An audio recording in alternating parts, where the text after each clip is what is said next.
Entonces, hoy lunes 26 de abril, qué rápido. Bueno, ya vamos avanzando entonces el curso y vamos a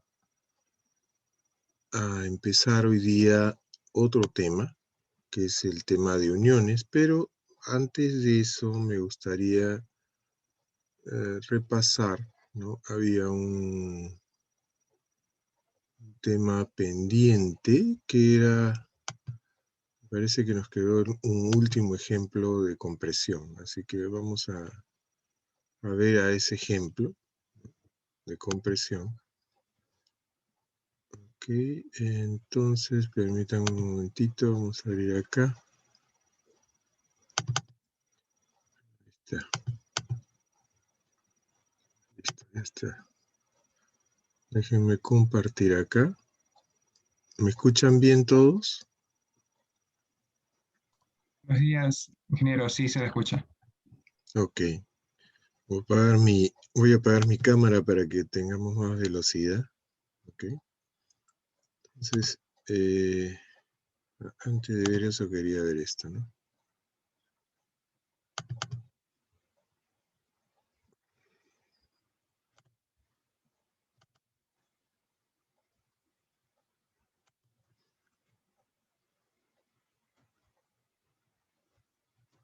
Ese es el caso en el que yo tuviese un perfil, vamos a llamarle perfil en forma de H. ¿Okay? Entonces, si yo tengo un perfil en forma de H, ¿okay? Este perfil podría tener un ala diferente de la otra ala. ¿Okay? En ese caso, ustedes tendrían que modificar esta hoja. ¿Okay? Simplemente esta hoja lo que he hecho es considerar que tengo un ala en amarillo y otra ala en amarillo que son igualitas. Luego tengo un alma, le he dividido en dos para tener dos medias almas. ¿Okay? Y eso es para poder hallar el momento de inercia. ¿Okay? Entonces acá, por ejemplo, tengo un ala que tiene 6 pulgadas de ancho total, o sea, todo es el ancho de 6. El ala entonces será 3 nada más, la mitad.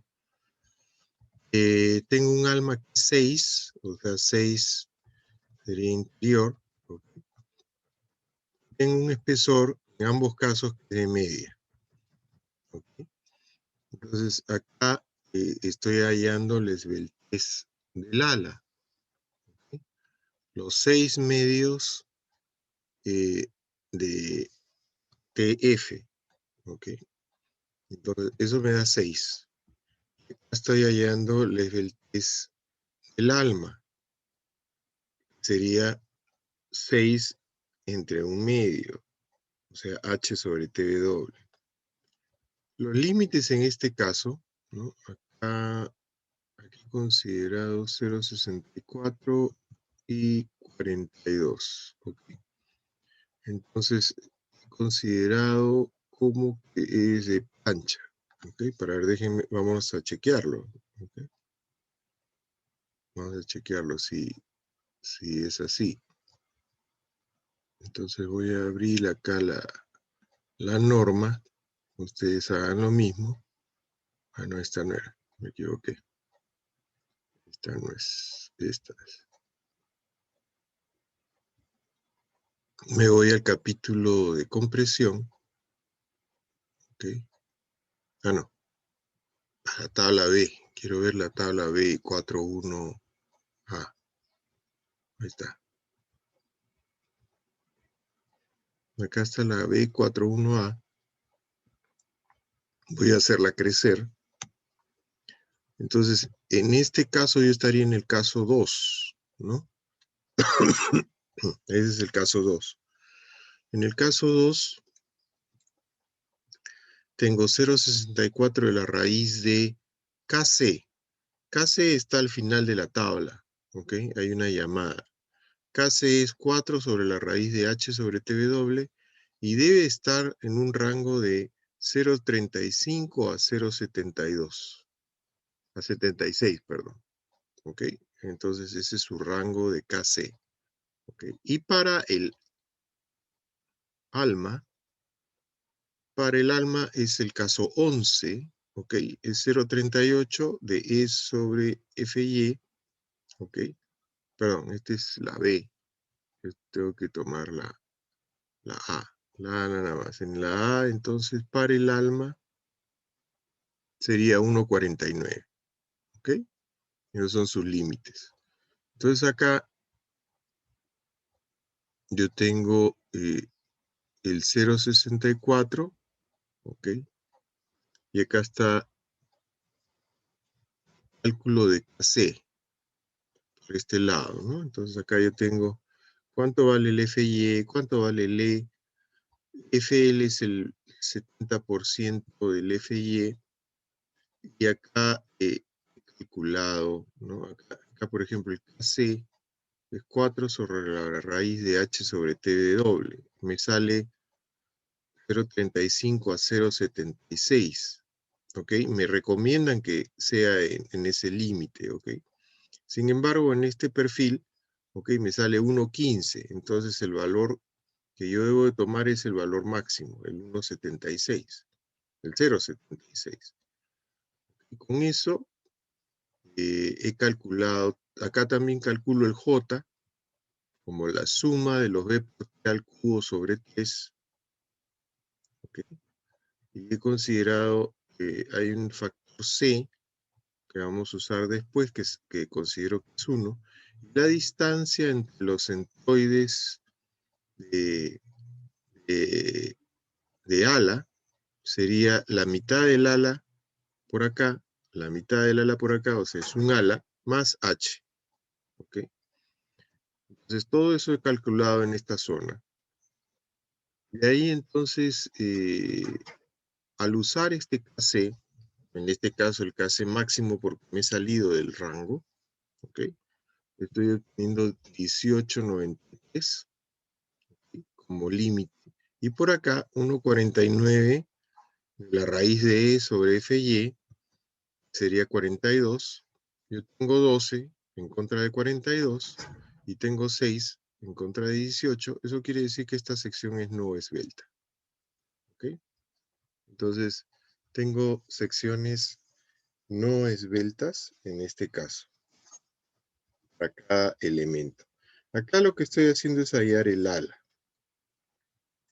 El área, perdón. Acá tengo el área del ala, tengo el área del alma. Como son dos iguales, le pongo número de elementos 2 veces. Tengo la distancia del centroide del ala, ¿ok? Tengo la distancia del centroide de la media alma, ¿ok? Acá hay el APRI, ¿ok? Y entonces acá puedo sacar el módulo de sección. El módulo de sección es el que me va a dar el momento plástico. ¿Ok? Entonces, ese módulo de sección lo he calculado acá. ¿Ok? Que es esta suma de los momentos de área, ¿ok? Multiplicado por FY. El momento de inercia también lo sacaba así. Tengo un I0 de su centroide. Tengo 2 veces esto. Tengo que cada uno de esos centroides tiene una distancia respecto del eje X. ¿Okay? Hallo el área para cada uno de ellos. Aplico Steiner para cada uno de ellos. ¿Okay? Acá tengo el área del perfil. Acá tendré el módulo de sección del perfil. Eso también va a hacer que yo pueda sacar el momento para la primera fluencia en el perfil, ¿okay? Que sería el módulo de sección Sx por Fy. Acá es obtenido la inercia, ¿no? Al aplicar Steiner en este cuadro, ¿okay? Tengo la inercia inicial más el área por su distancia al centroide, ¿okay? Entonces tengo en ese caso el momento de inercia aplicando Steiner para cada elemento, sumo los elementos, ¿ok? Acá ya está multiplicado por 2, entonces no hay problema, y tengo la inercia de la sección. Lo mismo lo hago en la otra dirección, ¿ok? También voy a tener la inercia de la sección, y tengo el radio de giro de la sección, ¿ok? ¿Por qué? Porque esa es la raíz de la inercia sobre el área, ¿ok? Entonces acá yo tengo la raíz de la inercia sobre el área. Imaginemos que considero un K de 1, entonces yo tendría acá el KL sobre R para una longitud de 120. ¿Ok? Entonces acá me doy cuenta que KL entre R, en este caso, me está saliendo el menor, ¿no? Me está saliendo en la dirección X, ¿no? Perdón, el menor en la X y el mayor en la Y. De los dos valores, el más crítico es el mayor, y con ese valor hallo el esfuerzo de Euler. Con ese valor también yo voy a saber si es elástico o inelástico. En este caso veo que es inelástico, perdón. Okay, 84 es menos de 133, tengo un pandeo inelástico. Y hallo cuánto es la capacidad de esta sección. Okay. Esta capacidad, en este caso, yo puedo decir que es el esfuerzo crítico por el área, ¿no? Si lo reduzco por el phi, me sale 199. Entonces, si yo le pusiese una carga de 80, este perfil estaría bien. ¿Okay? Si yo le pongo una carga de 200, este perfil está mal. Si le pongo una carga de 300, este perfil está mal. Si le pongo una carga de 100, este perfil está bien. ¿Okay? Entonces acá lo dejo con el 80, que es el dato que le había puesto, y este perfil andaría bien. ¿Ok? Entonces, esta es una aplicación general que yo puedo tener para el caso de un perfil en forma de H, que son los perfiles que más vamos a usar. Y acá he determinado la gran mayoría de las cosas que aparecen en la tabla y que yo necesitaría para la compresión. Inclusive ya saqué algunos parámetros que lo vamos a usar en la flexión. Bien, entonces, si tienen alguna pregunta. Ingeniero, una pregunta con respecto a los bueno, elementos esbeltos y no esbeltos. Bueno, la diferencia sería que en el E7 simplemente bueno, cambiaría el área, ¿no? A un área efectiva, cambiando el B, con respecto a los no esbeltos, ya que también se usa el E3 y E4. Y a eso súmele que usted está hallando un esfuerzo de pandeo, ¿no? El esfuerzo de pandeo, Sí, sí. si ese esfuerzo de pandeo fuese menor que el esfuerzo crítico estimado anteriormente, ¿no? Entonces usted cambia el valor del esfuerzo crítico por ese esfuerzo de pandeo. Sí, sí, muchas gracias. Con Entendí. todo gusto, no hay problema. ¿Alguna otra pregunta?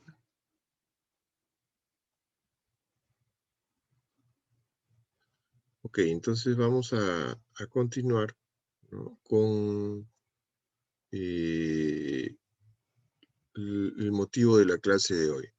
Entonces, hoy día ya vamos a entrar a conexiones de acuerdo a nuestros sílabos. ¿Okay? Entonces, las conexiones o uniones, ¿no?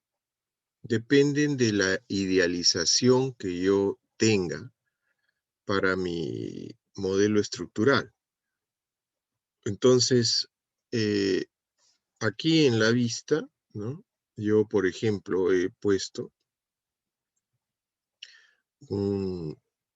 una idealización de un pórtico, pero el pórtico yo lo puedo suponer como en los años 50, ¿ok? En los años 50 las computadoras eran muy escasas, ¿no? Y los ingenieros lo que hacían era aplicar su ingenio. ¿Cuál era aplicar su ingenio? Ok, si tengo un edificio mi edificio tiene una carga P, ¿ok? Proveniente de la carga de las vigas, ¿ok? Entonces, los ingenieros suponían que tenían vigas simplemente apoyadas, ¿ok? Y estas vigas simplemente apoyadas iban a tener una reacción, ¿ok? Y esa reacción es la que le aplicaban a las columnas, ¿ok? Y con eso diseñaban las columnas, como si la columna fuese un elemento empotrado en la base y libre arriba que se pudiese desplazar, o sea, con un K igual a 2, ¿ok? Y entonces, en realidad, la unión era que yo tengo la columna, a la columna le pongo una plancha proyectada y ahí coloco la viga, ¿ok? Pero en realidad lo que estoy haciendo es un pórtico, ¿ok?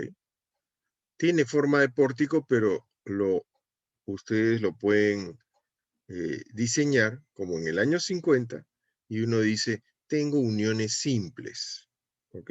Unión simple significa tener una unión como esta, ¿ok? Yo tengo una viga, proyecto una plancha y sobre la plancha apoyo. O pueden poner un braquete también, sí, no hay problema, pero a la final es lo mismo. En los años 60 a los 70, cuando las computadoras se desarrollaron, ¿ok? Yo soy de esa generación, ¿no? Por ejemplo, ¿no? Cuando yo empecé a estudiar programación en la uni, utilizábamos tarjetas, ¿ok? O sea, no habían pantallas. Tú tenías un teclado que estaba con una máquina que picaba una tarjeta, entonces lo que tú tipeabas perforaba una tarjeta, ibas con tu caja de tarjetas, ¿no? En una caja de zapatos, si tu programa era muy grande, ¿no? Entonces, con esas tarjetas que las picabas, como les digo, en una máquina que era totalmente mecánica y con un teclado, al día siguiente regresabas porque esas tarjetas las procesaba el centro de cómputo y te devolvía un listado con tu salida, ¿ok? Y tus tarjetas, por supuesto. ¿Ok? Así funcionaba el centro de cómputo. Hasta que, me acuerdo que pasó el parcial y nos dijeron que ya no íbamos a ir a picar tarjetas, sino que íbamos a ir al mismo centro de cómputo donde se había inaugurado, ¿no? La sala con terminales. Entonces íbamos a la sala con terminales. Los terminales tenían pantalla y teclado y podíamos tipear y mirar lo que tipeábamos. Era una maravilla, un avance. En ese entonces no existía el mouse. ¿Ok? Así de simple. Entonces, en esa época surgen las uniones rígidas. ¿Ok? Entonces, como ya se podía calcular, se podía entonces conocer cuál era el momento de la viga y que se lo transfería a la columna. Y en ese sentido, entonces, uno podía suponer que la viga y la columna estaban unidas en este punto. ¿Okay? Este punto es la proyección del eje de la viga y la proyección del eje de la columna. Entonces uno decía, esta es la unión rígida. Es la unión que le transmite el momento que generan las cargas sobre la viga, ¿ok? Y esas cargas sobre la viga se las pasa, ese momento se lo pasa a las columnas. Y no solamente le pasa a este momento, también le pasa la carga axial, ¿ok? Entonces, había una transmisión de fuerzas. A eso se le llama unión rígida. Eso surge entre los 60 y los 70. Sin embargo, en los 80, ya habían laboratorios grandes en las universidades, ¿no? Siempre recuerden, las universidades están para desarrollar tecnología en forma de prototipos, ¿ok? Hay lo que se llama los emprendimientos o start-up, ¿no? ¿ok? Los emprendimientos o startup no tienen dinero, lo que hacen es buscar a alguien que lo financie, ¿ok? Hacen un préstamo de un banco, ganan un concurso de investigación, buscan al tío rico para que lo financie, ¿no? O buscan al, al profesor, pues, cajamarquino que tiene ¿cómo se llama? Su compañía, que gana muy bien y también lo puede financiar, ¿ok? Entonces, ¿qué sucede? En los 80, eh, al haber las investigaciones, al haber los laboratorios, se dan cuenta que si yo tengo el momento de la viga y tengo el momento de la columna y yo lo sumo, esa suma no da cero. Es decir, esto no está en equilibrio. Hay un diferencial, hay una disipación de energía en esa junta. Entonces, eso es lo que dice que en realidad esta junta no es rígida, es semirrígida. ¿Okay? Y en los años, ¿qué año fue eso? Eso fue el año 2000, espérense, Norwich fue el 94, el 96, ¿ok? En el año 96, ¿no? En el 94 surge el sismo de Norwich en Estados Unidos, ¿ok? Entonces fallan muchos viaductos y fallan muchas uniones en columnas de edificios, ¿ok? Ahí es donde se crea el FEMA, el Federal Emergency Management Agency, ¿ok? Que si ustedes ponen fema.gov en su computadora, van a encontrar toneladas de información que nunca la van a poder terminar de leer porque hay tanto que se creó en esa época, es increíble.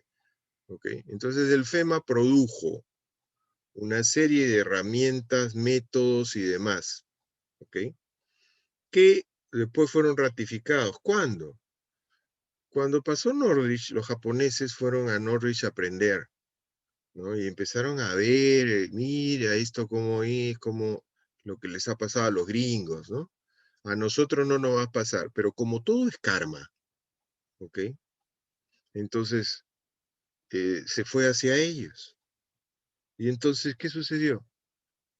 Que el año 96, un año después, vino el terremoto de Kobe y a ellos también se le cayeron no los viaductos de ¿cómo se llama? De los trenes, sino se les cayeron los viaductos de autos, ¿no?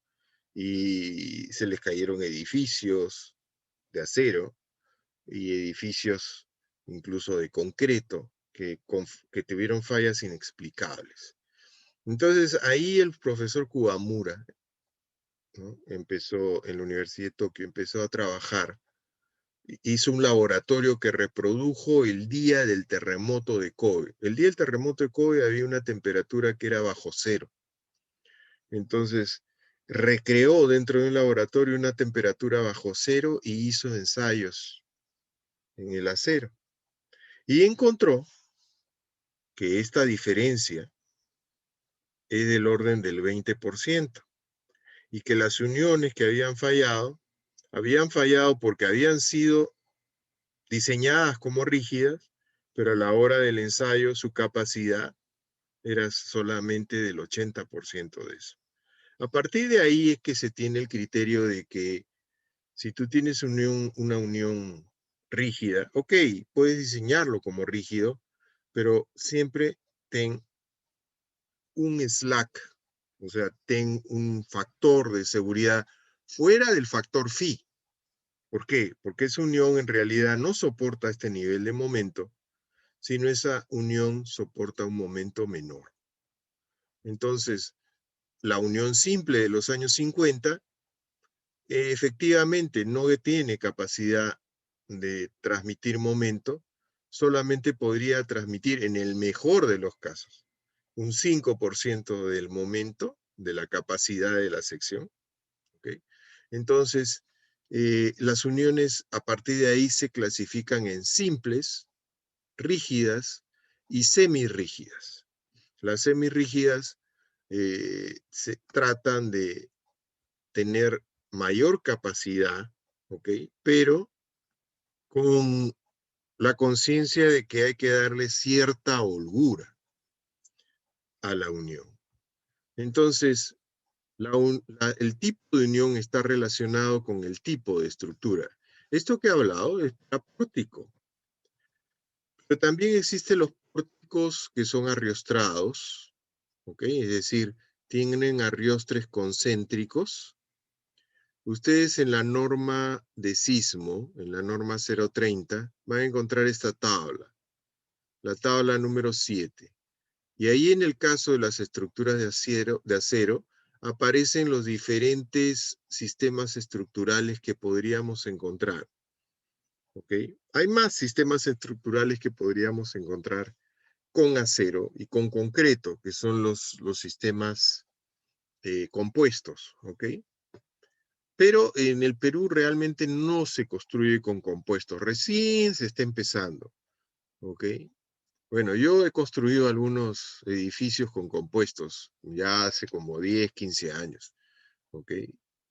Sin embargo, no es popular, ni está tampoco dentro de la normativa obligatoria, ¿ok? Pero lo que vamos a encontrar sí es pórticos, ¿ok?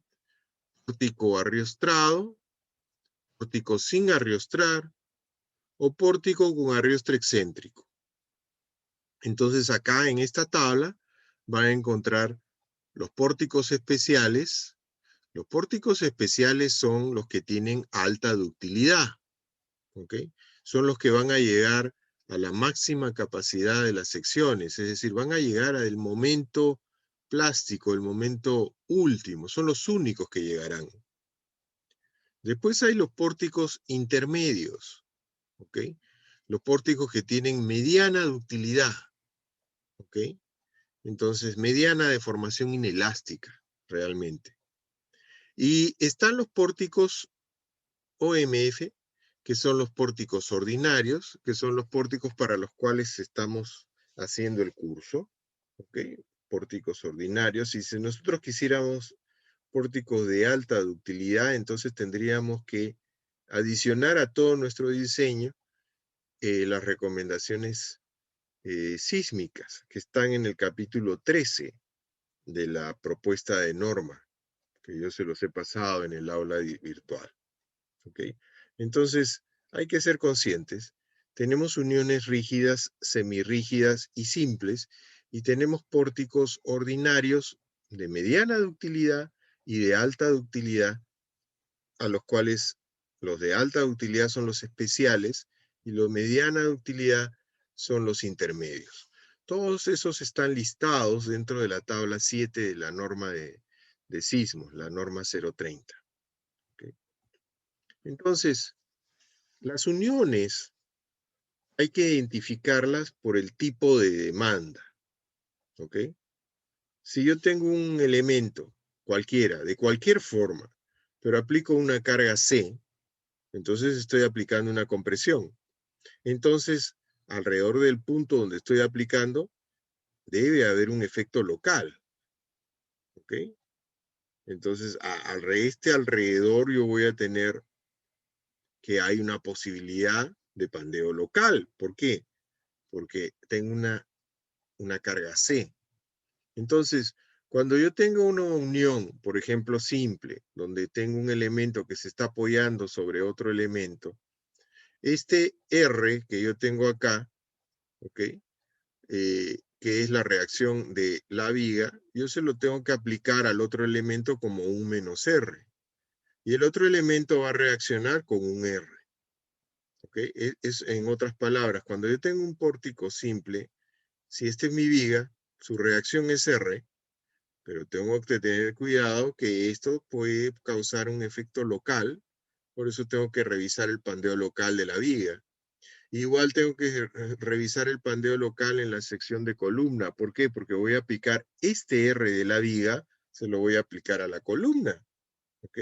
Entonces, este efecto local yo tengo que analizarlo y verlo. Igual sucede cuando yo tengo un cortante. Un cortante es como una tijera, ¿no es cierto? Va y viene, trata de cortar. Entonces, si yo tengo una columna empotrada, voy a tener un cortante y voy a tener un momento, ¿ok? Entonces, a la hora que viene ese cortante y ese momento, imaginemos que sea la base de esta columna, ¿ok? Entonces acá yo encontraría también una acción local, ¿no? Entre la reacción, ¿ok? Contra la reacción del apoyo, ¿ok? Eso lo vamos a ver más adelante, ¿ok? Y en el caso del cortante, yo tendría que el cortante va a generar entonces una fuerza que va hacia la derecha y una fuerza que va hacia la izquierda. Trata de cortar al elemento. Entonces, eso es un corte sobre un área de corte. ¿Ok? Mientras que la acción que yo tuviese de la carga axial, ¿no? Podría entonces también producir, ¿no? Adicionalmente a eso, ¿no? Una compresión. También tengo el efecto de la flexión. ¿Ok? Si yo tengo un elemento y lo jalo, ¿ok? Teniendo los bordes fijos, entonces yo puedo tener que esto está jalando con T, pero esto va a reaccionar con T medios. Eso quiere decir que si yo tengo una presión al centro de un elemento viga, yo voy a tener un par de momentos que se van a gestar, ¿no? Que sería un momento sobre D y un momento sobre D como fuerzas o pares iguales a un momento. ¿Ok? Entonces, siempre yo debo de analizar el tipo de demanda que tengo, si es que va a producir efectos locales o si es que va a producir corte, momento o flexión, ¿ok? O carga axial, ¿ok? Entonces, si yo tengo un tipo de demanda como la que veo acá, entonces yo digo, tengo mi unión simple, ¿ok? En mi unión simple yo tengo mi columna y voy a proyectar una placa. Una placa proyectada, voy a hacer un corte A aquí, una placa proyectada tendría una sección B por T y tendría una inercia que sería B por T al cubo sobre 12, siendo el ancho B y el peralte T. Y tendría un módulo de sección B por T al cuadrado sobre 6. Todo eso es información de la plancha que yo pueda proponer. ¿Ok? Y podría tener también un momento de fluencia inicial, Sx por Fy, y un momento de fluencia, de fluencia total o momento plástico, Zx por Fy. ¿Ok? Entonces, eso quiere decir que esta plancha, en teoría, y esta unión va a funcionar como que este es el eje de la viga, de la columna, perdón, este es el eje de la columna, y este es el eje de la viga. ¿Okay? Este es el eje de la viga. ¿Okay? Pero como la viga está apoyada en este punto, que, que es más o menos el centro de del voladizo, entonces ese centro del voladizo o longitud de apoyo del voladizo va a generar entonces en este eje, asumiendo de que la columna sirve de empotramiento para la plancha, un momento que es R por L. ¿Ok? Entonces ese momento debería de ser menor que el momento resistente. ¿Ok? Pero ese momento resistente, como hemos visto anteriormente, yo puedo decir que sea el momento plástico o momento último. Sería el 0,9 de ZXFY. ¿Ok? Entonces, yo podría, en ese caso, estimar cuánto vale el valor de R para poder estimar cuánto sale el espesor. ¿ok? Entonces, pero el tipo de demanda es lo importante, ¿ok? Entonces, con este corte, ¿ok? Yo también puedo estimar, ¿no? Llevar mi imaginación, como lo digo acá, tengo que imaginarme la demanda, ¿ok? ¿Por qué? Porque este corte va a servir también para que yo haga una soldadura, ¿ok? Entonces yo tengo que hallar cuánto resiste la soldadura, le voy a llamar phi por Rn a eso, ¿ok? Y por su longitud, ¿no? Yo voy a tener la resistencia de la soldadura, ¿ok? Entonces, todo depende de mi imaginación de la demanda, ¿ok? Entonces tengo que suponerme cuál es la condición crítica que puede tener el elemento, ¿ok? Para que yo pueda proponer en una unión, ¿ok? Entonces, ¿qué sucede? Si esto hubiera sido una unión rígida, yo hubiera proyectado dos fuerzas, dos planchas, ¿ok? Al proyectar dos planchas, en realidad yo tengo la unión, está así, ¿no? Y yo tendría el corte del apoyo, ¿ok? Tendría el momento que se genera, ¿ok? Y tendría una fuerza axial que estoy trayendo, ¿ok? Y en la viga yo tendría esto, y en la columna yo tendría esto. Ambos se están equilibrando, ¿ok? Entonces, eh, tengo que imaginar esto, ¿ok? Y a la hora que yo quiera hacer una unión, ¿ok? Entonces, yo voy a tener que decir, ok, voy a poner una grapa aquí, es decir, voy a poner un ángulo aquí, lo voy a soldar, ¿no? Contra el alma, ¿ok? Y ahí voy a agarrar mi alma. Y para mis alas voy a colocar las planchas proyectadas arriba, la plancha proyectada abajo, ¿ok? Más mis ángulos, y con eso voy a hacer mi unión rígida o semirrígida. Entonces yo tengo que pensar también, imaginarme cómo es que es transferido ese corte, ¿no? Yo tengo un corte, ¿no? En la viga, pero cuando yo quiera diseñar los ángulos, yo tengo dos ángulos, o sea, cada ángulo va a tomar la mitad del corte. Eso quiere decir que la unión debería de resistir la mitad del corte para cada lado, ¿ok? Entonces la mitad del corte debería de ser menor de lo que resiste el ángulo, ¿ok? Entonces, por eso, si yo voy a hacer conexiones, ¿ok? Mis conexiones tienen que ser resistentes, ¿ok? Entonces, en el Perú el 90% de las conexiones son soldadas, son fijas, ¿ok? Y las empotradas, ¿no? Están hechos para aquellos que se va a desarmar, o que se quiere llevar a otro lado, ¿no? Yo recuerdo hace unos años diseñé un supermercado, y el supermercado lo pusieron por allá, por Asia. En Asia abrieron y no fue negocio, y la compañía decidió desarmarlo.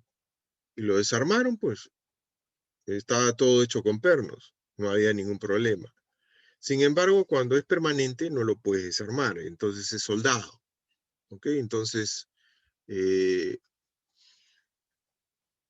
cuando las compañías grandes transnacionales, ¿no?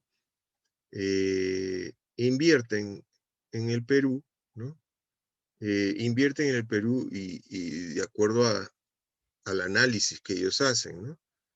Si tú tuvieras dinero, ¿no? Si yo tuviera dinero y me dicen, vamos a invertir en un emprendimiento de, del alumno Pérez, ¿ok? ¿Y qué ha hecho el alumno Pérez? Ah, el alumno Pérez ha hecho un nuevo material que no pesa, es muy barato, ¿no? Y puede servir para hacer viviendas. Y puede hacer viviendas hasta de 3 pisos. Ah, qué interesante. Eso quiere decir que podríamos darle vivienda a personas que necesitan una casa, y si yo hago con ese sistema estructural, yo podría construir para 3 familias, ¿ok? En el mismo terreno. Qué interesante. Entonces digo, si yo lo veo como negocio, entonces yo podría invertir en ese rubro, ¿no? Y si invierto en ese rubro y eso funciona bien, se podría pues comprar terrenos, invertir y venderlos a un crédito bastante largo, ¿no? De manera tal que la gente se haga de una vivienda. Caramba, qué bien, ¿no? Ok, entonces yo invierto en eso, si es que tuviese plata, ¿ok? O ustedes también, si es que tuviesen dinero, invierten en eso. Entonces cada uno pone un poquito, se hace un buen capital, ¿no? Y el alumno Pérez, de la noche a la mañana, se vuelve en empresario y puede entonces eh, reproducir eso que hizo en ese primer terreno, ¿no? Se lo puede reproducir en otra ciudad, en otra comunidad, ¿no? Y también los que le ayudaron y los que financiaron su proyecto, ¿no? También a la hora de firmar el contrato hacen una firma de concesión, de manera que ellos también podrían gestar, bajo la asesoría del alumno Pérez, ¿no? Un modelo de negocio en otra ciudad, ¿ok? Y empezar y hacer lo mismo, ¿ok? Qué bonito. Ojalá se pudiera hacer, ¿ok? Pero el punto es, si este modelo va a ser hecho con uniones empernadas, ¿no? Significa que yo lo voy a desarmar. Y si yo lo hago desarmar, quiere decir que esas casas en algún momento van a moverse. No sería así, ¿no es cierto? Entonces, el caso de las uniones soldadas sí va a quedar permanente, ¿ok? Entonces, las uniones soldadas significa permanencia. La unión empernada significa que vamos a ensamblar, vamos a desensamblar, ¿ok? Y vamos a hacer lo que muchas transnacionales hacen, ¿no? O sea, vienen, invierten en el Perú, no resultó el negocio, levantan su carpa, o sea, levantan su edificio empernado y se lo llevan a otra parte. Así de simple, ¿no? En cambio, si tú tienes un edificio soldado, no lo puedes eh, sacar ni mover, simplemente ya es un edificio permanente. Entonces, el 90% en el Perú hace con uniones soldadas, uniones fijas, ¿ok? Y las empernadas están limitadas a estos rubros, ¿no? Rubros de inversores que hacen cosas temporales o están viendo si resulta o no resulta un negocio, etc. Entonces, las cargas que se estime para el análisis estructural deben de ser menores que las cargas resistentes de las uniones, ¿ok? Esa es la regla. Entonces, en ese sentido, yo voy a tener, ya mencioné, tengo conexiones simples y tengo conexiones de momento o conexiones rígidas o semirrígidas. Las conexiones simples están más bien limitadas a lo que son las armaduras. Las conexiones de momento son las conexiones rígidas, uniones de vías y columnas, ¿no? Que buscan que ser permanentes, ¿ok? Entonces, la resistencia mínima de una conexión, ¿ok? Se estima en que son 45 kilonewton, ¿ok? O sea, ninguna conexión debe ser menos de 45 kilonewton, ¿ok? Entonces, eso me dice que si esto lo pongo en toneladas, ¿no? Es alrededor de 4 toneladas, ¿ok? Ninguna unión debería ser diseñada para menos de eso. Pero por supuesto, al hacer la combinación de cargas, el análisis estructural, yo tengo un PU. Entonces, mi resistencia de la unión debe ser superior a ese PU. Igualmente, en las conexiones y armaduras, ¿no? De armaduras, ¿no? Se debe de tener otro adicional, que es el siguiente. Aparte de tener que resistir más de 45 kilonewton, o sea, 4.5 toneladas, ¿ok? Debería de resistir más de la mitad de lo que resisten los elementos que están conectados en contra de él, ¿ok? Entonces, el Phi por Rn, la resistencia de las conexiones en una armadura, debe ser mayor que las cargas que se tienen en la armadura, las cargas del análisis estructural, y mayor que la resistencia de los elementos que va a unir. La mitad de la resistencia de los elementos que va a unir. ¿Ok? Esa es la regla. ¿Ok? Entonces, muchas veces yo puedo tener elementos que no tienen mucha carga PU. ¿Ok? O la carga PU es poquita, ¿no? Sin embargo, la conexión se chequea con la mitad de los elementos que va a unir. Esa es la regla. Entonces, yo puedo usar pernos o soldaduras, ¿no? Cuando tenga empalmes de columnas, empalmes de columnas en edificios altos, en edificios intermedios, en edificios bajos, ¿ok? En las conexiones de vigas y columnas, ¿no? Que pueden ser arriostradas o no, en toda estructura que tenga grúas, ¿no? Con levante mayores que 45 kilonewton, ¿ok? En toda estructura que se sirva de soporte para una máquina, ¿ok? Y producir impacto o vibraciones, ¿no? Entonces, vamos a hablar de la soldadura, pero antes de eso, quiero pasar un pequeño videíto. No, es la hora de tomar lista, perdón. Vamos a dejar de compartir. Si tienen alguna pregunta, pueden hacerla en este momento. Con todo gusto, mientras que vamos cargando la lista.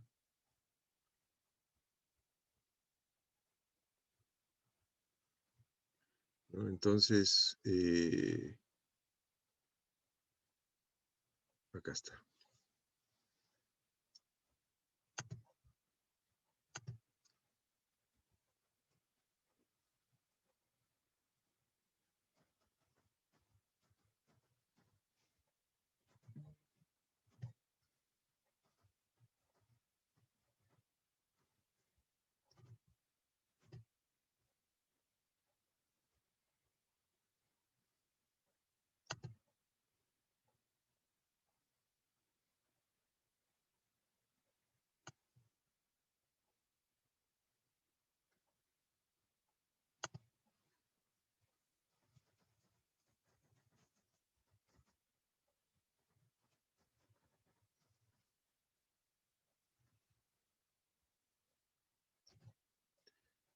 A ver, vamos a ver.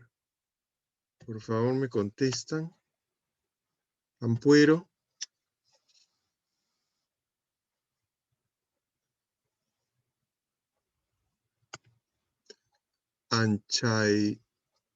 Anchaywa Concha. Presente, ingeniero, buenos días. Buenos días. Arena Cubas. Presente, ingeniero, buenos días. Buenos días. Armestar Castro. Buenos días, ingeniero, presente. Buenos días. Barrios Arroyo. Buenos días, ingeniero, presente. Buenos días. Cabrera Conicia. Presente, ingeniero, buenos días. Buenos días. Cabrera Moquillaza. Presente, ingeniero, buenos días. Buenos días. Campos Choquehuanca. Campos Choquehuanca. Buenos días, ingeniero. Campos presente. Buenos días, Campos. Cacho Cruz. Cacho Cruz.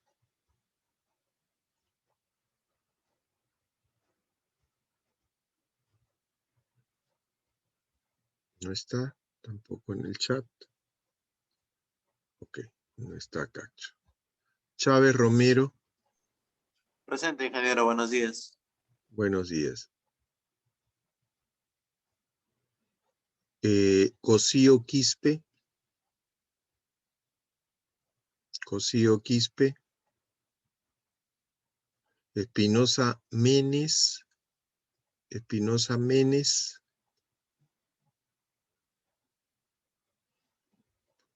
Espíritu Silvestre. Presente, ingeniero, buenos días. Buenos días. Franco Alba.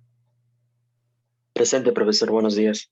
Buenos días. Galindo Galarreta. Presente, ingeniero, buenos días.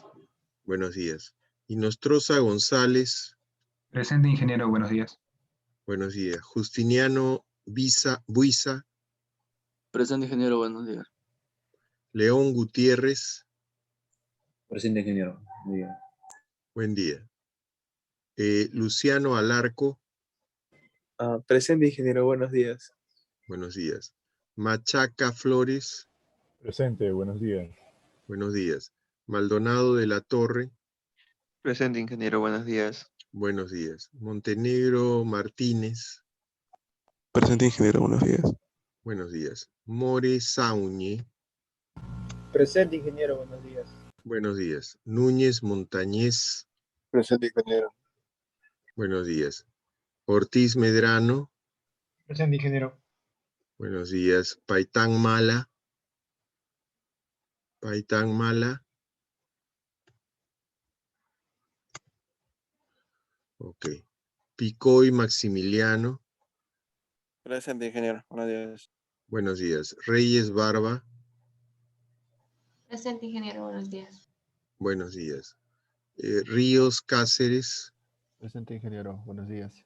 Buenos días. Rivera Mirabal. Rivera Mirabal. Rodríguez Ramírez. Rodríguez Ramírez.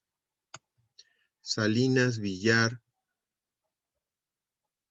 Salinas Villar. Sánchez Alayo. Presente, ingeniero, buenos días. Buenos días. Sánchez Oré. Presente, ingeniero, buenos días. Buenos días. Sevillanos Pacheco. Presente, ingeniero. Buenos días. Buenos días. Soria Pimentel. Presente, ingeniero, buenos días. Buenos días. Turín Mesa. Presente, ingeniero, buenos días. Buenos días. Bien, buenos días con todos. Entonces, vamos a chequear acá los que no me contestaron. Si tienen algún problema de internet pueden tipearlo en el chat. Cacho Cruz, Espinosa Menes, Paitán Mala, Rivera Mirabal, Rodríguez Ramírez, Salinas Villar.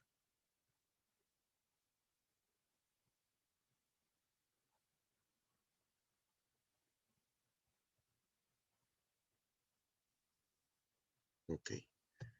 Entonces espero que no se hayan enfermado. Dios quiera que no. Entonces, eso es lo que no queremos. Lo que menos queremos es que pase eso. Ah.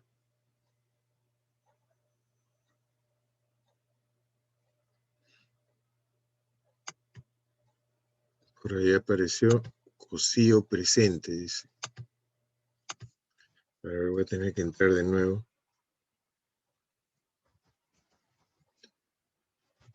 Para ponerle al señor Cosío. Que su conexión debe estar mala. O recién se levantó. No sé. A ver, entonces...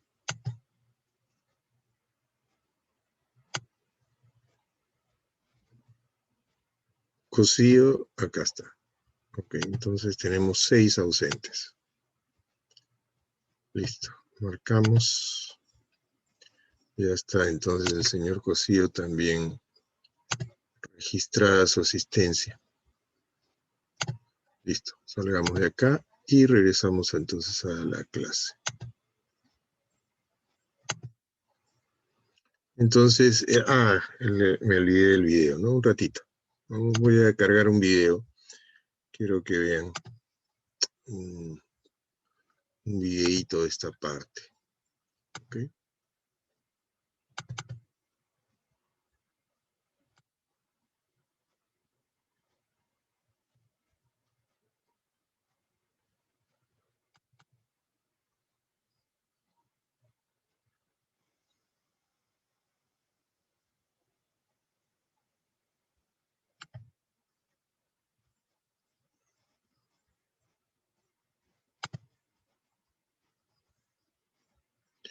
Acá había un video que estaba esta parte de soldadura. Déjenme ver. Soldadura, acá está.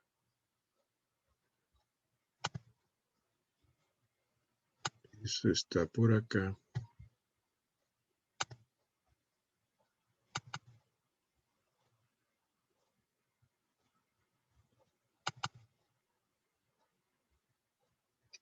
Este de acá.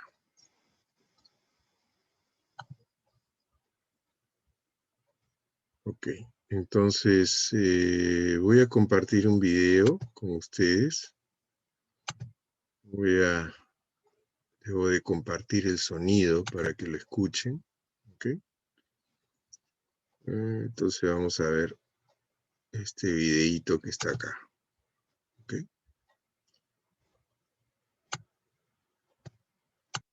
Este lado, SW, tengo este otro lado, SW, ok. Pero también voy a tener el plano por donde pasa el espesor efectivo. El plano por donde pasa el espesor efectivo, ¿no? Es este plano inclinado verde, ¿ok? Ese plano inclinado verde, ¿ok? Me va a dar también un área por donde se puede romper la soldadura. Entonces, esto de acá se puede romper por corte, ¿ok? ¿Por qué? Porque si yo jalo en esta dirección, ¿ok? Al jalar, ¿no? Yo voy a estar produciendo un cortante en la zona de la unión, porque estoy jalando para un lado, entonces esto reacciona para este lado, y al jalar por este lado, esto reacciona al revés, entonces esto está sometido a corte. Al estar sometido al corte, ¿ok? Entonces yo tengo un área como la amarilla, que sería SW por LW. Y tengo un área como la verde, en el plano inclinado, que sería esta, ¿no? El plano inclinado tiene un T equivalente, ¿ok? Entonces yo digo, en ese caso yo tendría el T equivalente por la longitud, pero el T equivalente es 0.707 del SW. Y el LW, por comodidad, voy a decir que es 1 pulgada. Entonces, yo tendría las áreas determinadas en ese caso. ¿Ok? Entonces, la interpretación está, como ya les dije, en el triangulito. Entonces, el triangulito es el que me dice cuáles son mis áreas. Entonces, yo tengo dos posibilidades. Una es que el área horizontal falle y el otro es que haya una rotura en el área de la garganta, que es el área verde. ¿Ok? Entonces, yo voy a tener, por otro lado, algún otro tipo de solicitación. Imagínense, si yo tuviese una unión de este tipo y estaría jalando así, ¿ok? Entonces, se dice que en este caso yo tendría que la soldadura estaría en tracción, entonces, ¿ok? Una tracción T medios. ¿Por qué? Porque esto es T, y si le voy a poner soldadura aquí y soldadura acá, entonces va a tomar la mitad nada más, ¿ok?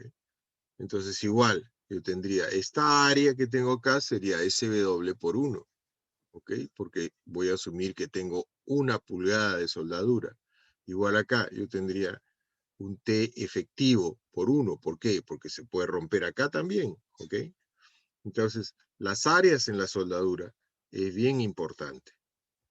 De ahí entonces vamos a tener casos especiales. Por ejemplo, cuando tenga una unión entre viga y columna, yo tengo que hacer un hueco sobre el alma del perfil de la viga. ¿Ok? ¿Y eso por qué? Porque por ahí tiene que pasar el electrodo.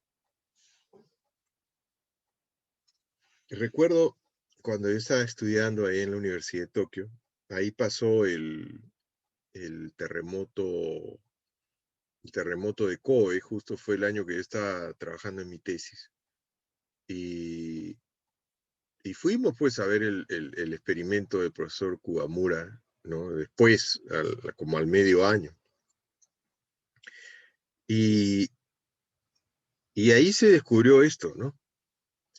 Que había que tomar un LW mínimo que sea 1.5 veces el espesor del alma.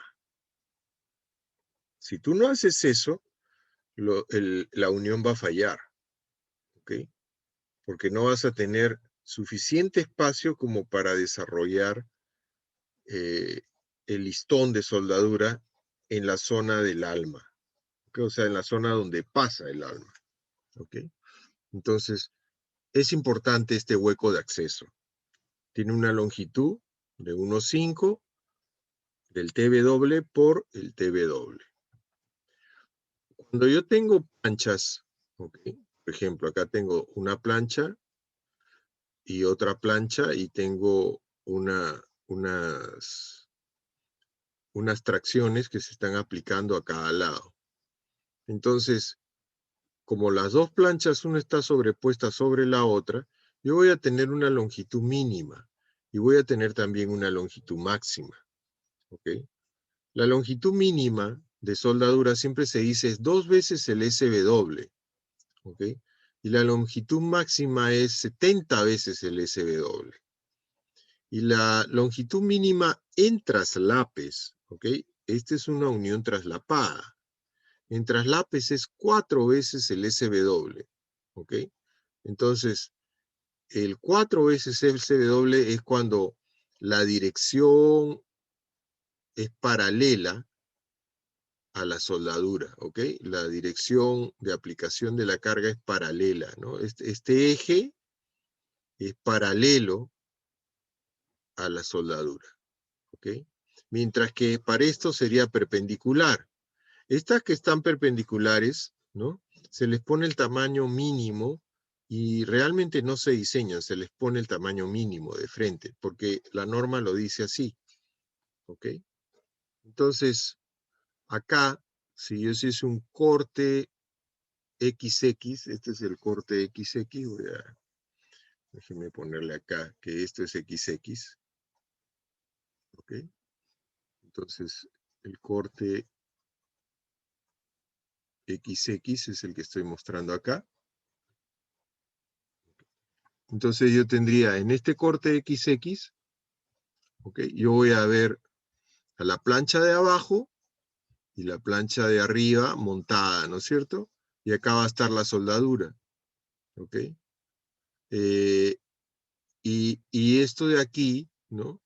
Si lo agrandamos, vamos a ver el triangulito que estábamos mencionando antes. Esto es SW, esto va a ser SW, y desde la raíz hasta el borde de la soldadura va a ser el otro plano, ¿no? Entonces tenemos los dos planos, el plano que puede producirse en la horizontal o vertical, y el plano inclinado, que me van a dar las superficies de falla de la soldadura. Volviendo acá, entonces, en este caso de las uniones traslapadas, yo tengo un LW mínimo, que es 4 SW, y un LW máximo, que es 70 veces el SW. Entonces, como están viendo, la clave es el SW.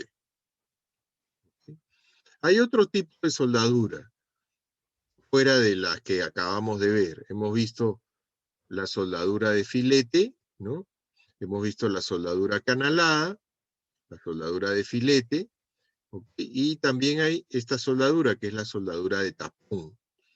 Soldadura de tapón significa que nosotros podemos usar, ¿no? Perforaciones como si fuéramos a poner pernos, pero no ponemos pernos, lo que hacemos es poner soldadura, derramamos soldadura, llenamos la soldadura dentro de esos huecos, ¿ok? Entonces es una soldadura que trabaja por contacto, ¿ok? Se dice que el espaciamiento centro a centro de estos huecos debería de ser 4 diámetros, el diámetro de la perforación, ¿ok? Y el SW, ¿no?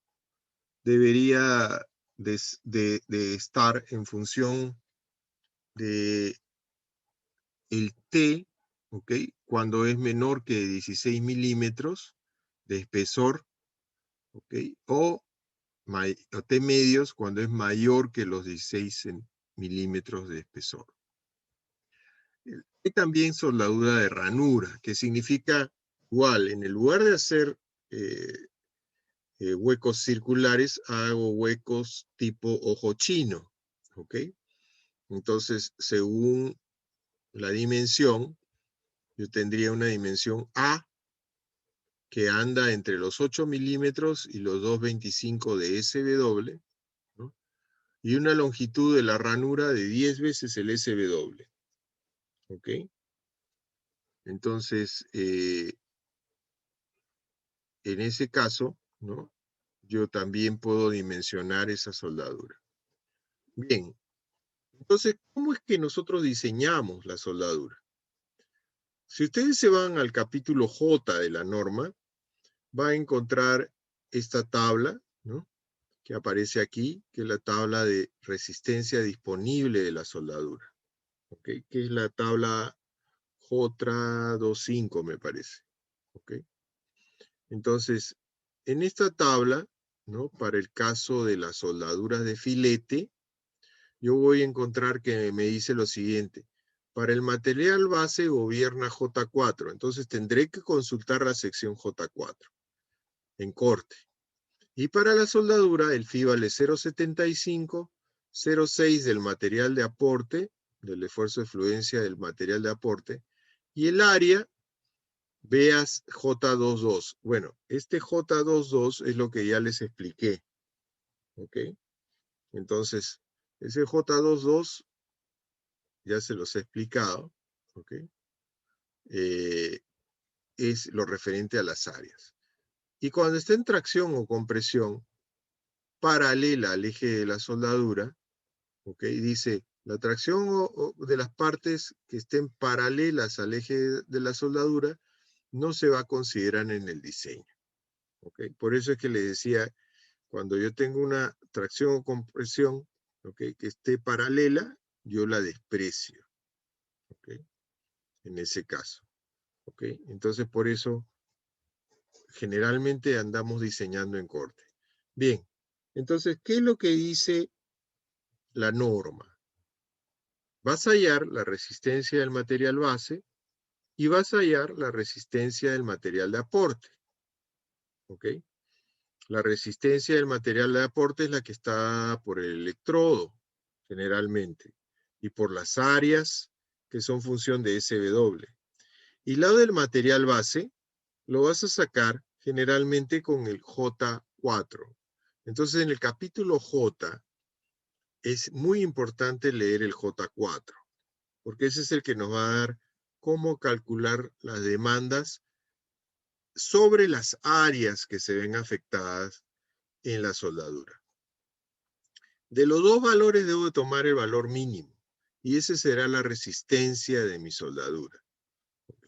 Entonces, hay metales bases y soldaduras compatibles, figuran en la... Este es en la propuesta de la norma, ¿ok? Y en la norma vigente también, este es el de la norma vigente, la norma peruana vigente, y estos son los los electrodos que venden acá en el Perú y que se consideran que pueden ser usados. ¿Ok? Entonces,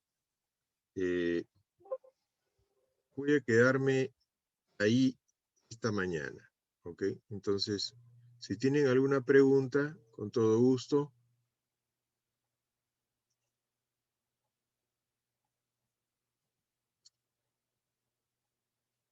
Ok. Entonces vámonos a quedar ahí